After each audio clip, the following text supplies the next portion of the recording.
Mentors show us who we are. Mentors are the voices from our past that tell us which way to go. More than being a firefighter, I'm the son of a football coach. And my dad worked for the San Francisco 49ers organization when I was growing up. And in that time, when he worked, from the time that I was in the 6th grade all the way through high school, I went to training camp and worked as a ball boy. And as a youngster, working as a ball boy, as a kid growing up, I was more interested in playing my Atari 2600 and drinking soda than I was at being an athlete when I was young. And being a ball boy on a professional sports team, it would stand to reason that I should be able to catch a football. And as a youngster, I was awkward and ungainly, and I didn't know how to catch a football. And there were times when a pro football player would throw me a ball, say Joe Montana or Steve Young, just to drop a couple names, and the ball would squirt through my hands and bounce off my face and possibly bounce into another drill.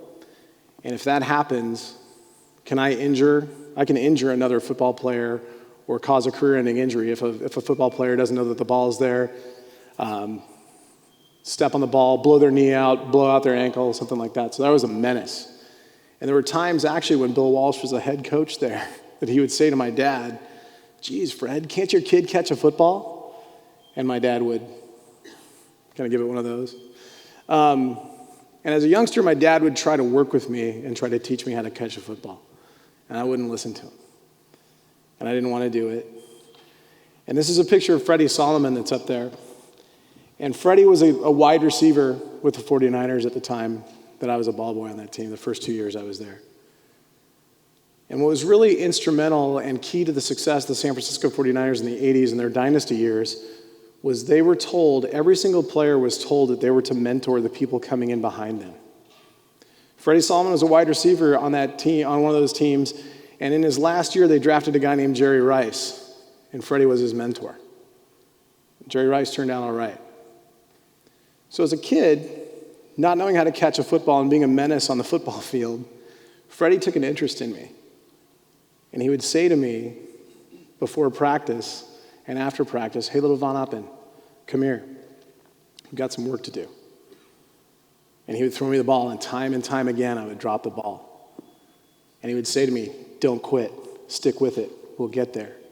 When the ball comes to you above your waist, put your thumbs together like this. When it comes to you below your waist, put your pinkies together like this. Catch it over your shoulder like this."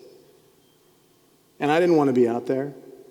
And I didn't want to be out in the sun, in the afternoon, in the heat in Sacramento, California, where it was 110 degrees in the afternoon. In the morning when I was out there and the grass was wet and my feet were wet, I didn't want to be out there, but he wouldn't let me quit. He'd say, "Don't quit. We'll get there." And I didn't understand the fingerprint that Freddie had left on me until I was an adult.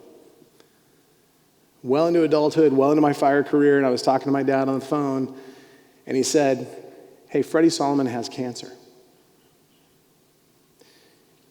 And the first thing that came out of my mouth was, "Oh my God, he taught me how to catch a football." But it wasn't just an exercise in how to catch a football. It was an exercise in patience. It was teaching me about grit. It was teaching me about determination. It was teaching me about investing in others and sharing my passion for my craft and giving it to somebody who has nothing to offer to me. Simply giving of your time. When Freddie retired from pro football, he returned to Florida and opened community centers for at-risk youth. And that was what he did up until he died of cancer. You never know when you're going to give somebody the tools to survive and thrive. You never know when mentors are going to show up.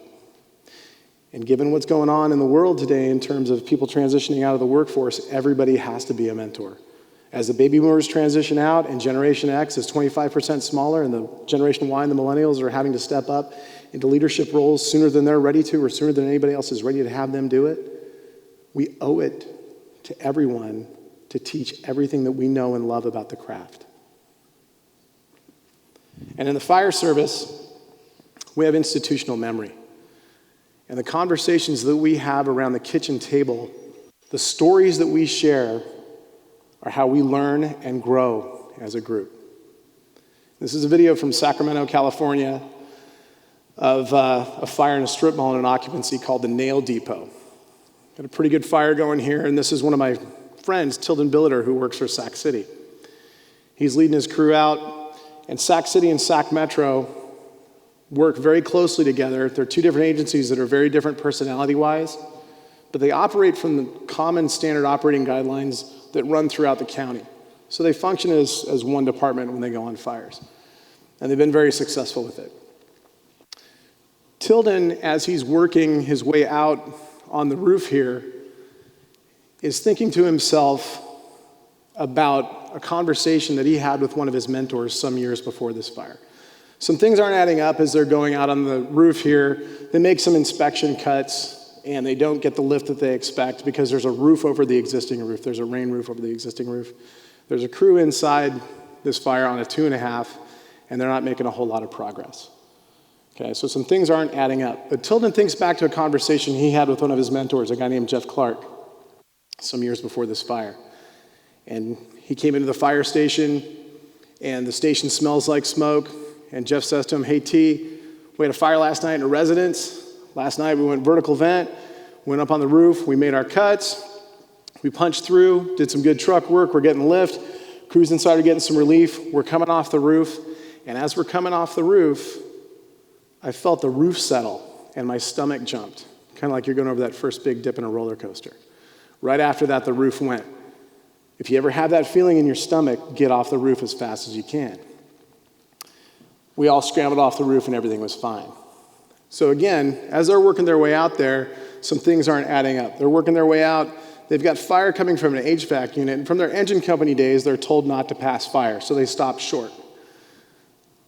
They're making their cuts, doing good truck work, and Tilden is thinking about this story in his head about the residential roof fire from Jeff Clark, and as he makes his cut coming up here, you'll see him turn to his crew and yell, "Run."